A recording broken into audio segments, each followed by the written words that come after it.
जे पण PCNDT आणि चे जे 8,379 निवासी भूखंड आहेत ते फ्री होल्ड करण्याचा प्रस्ताव मंत्रिमंडळाकडे मंजुरीसाठी लवकरात लवकर ठेवण्यात यावा। धन्यवाद।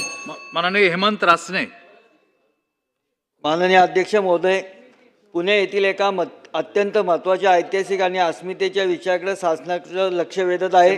पुणे शहरातील शुक्रवारपेठ CTS नंबर 931 व 607 खडकमाळ आळी येथील ऐतिहासिक मामलेदार कचेरी हा परिसर देशाच्या स्वातंत्र्य लढ्यातील आद्य क्रांतीवीर राजे उमाजी नाईक यांच्या क्रांती कार्याशी स्मृतीशी जोडलेला एक अत्यंत पवित्र व ऐतिहासिक वारसा आहे।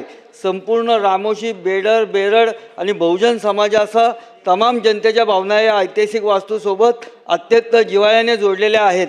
या गौरवशाली इतिहासाचे जतन करून भावी पिढीला प्रेरणा मिळवण्यासाठी या संपूर्ण परिसराला आद्य क्रांतीवीर राजे उमाजी नाईक राष्ट्रीय स्मारक म्हणून घोषित करणे ही काळाची गरज आहे।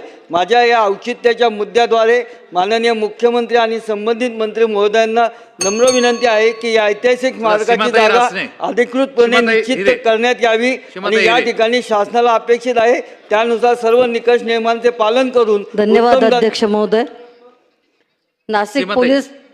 नाशिक पोलीस ठाण्यामध्ये अंबड या पोलीस स्टेशनमध्ये आपत्कालीन किंवा कायदा व सुव्यवस्थेची कुठलीही परिस्थिती नसताना पोलीस निरीक्षक राजपूत यांनी केवळ मजा मस्ती म्हणून स्वतःच्या शासकीय पिस्तुलातून गोळीबार केल्याची धक्कादायक घटना उघडकीस आलेली आहे। शासकीय नियमानुसार अशा प्रकारच्या कोणत्याही गोळीबारानंतर त्याची पोलीस स्टेशनच्या डायरीत नोंद करावी लागते किंवा वरिष्ठांना तातडीने अहवाल देणं बंधनकारक असतं। परंतु या घटनेला बरेच दिवस झाले तरीही संबंधित अधिकाऱ्यांनी यावर मौन बाळगलेले आहे। यामध्ये ट्रेनी PSI साळुंखे आणि दत्ता धिंदळे हे दोघंही जखमी झालेले आहे। या प्रकरणातील महत्त्वाचे पुरावे नष्ट करण्यासाठी पोलीस ठाण्यातील CCTV फुटेज देखील गायब करण्यात आल्याचा संशय आहे।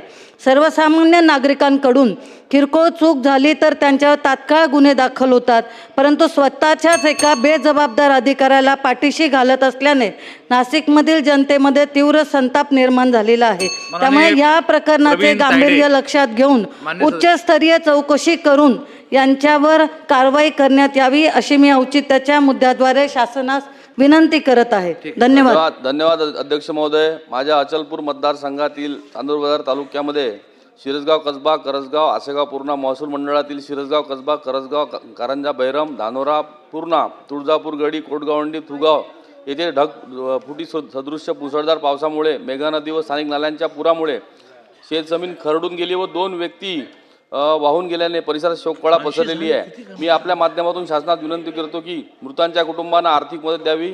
या येणाऱ्या पुरामुळे नुकसान टाळण्यासाठी पुलाची उंची वाढवणे, नवीन मुलांचे बांधकाम करणे व नाला व नदी खोलीकरण तसेच मुख्य संरक्षण भिंतीचे बांधकाम करणे आवश्यक आहे। शेतकऱ्यांना शेतीपूर्वक करण्यासाठी आर्थिक मदत जाहीर करावी व नुकसानग्रस्त भागाचे पंचनामे करून तात्काळ मदत जाहीर करावी अशी मी औचित्याच्या मुद्द्याद्वारे आपल्या मार्फत मागणी करत आहे।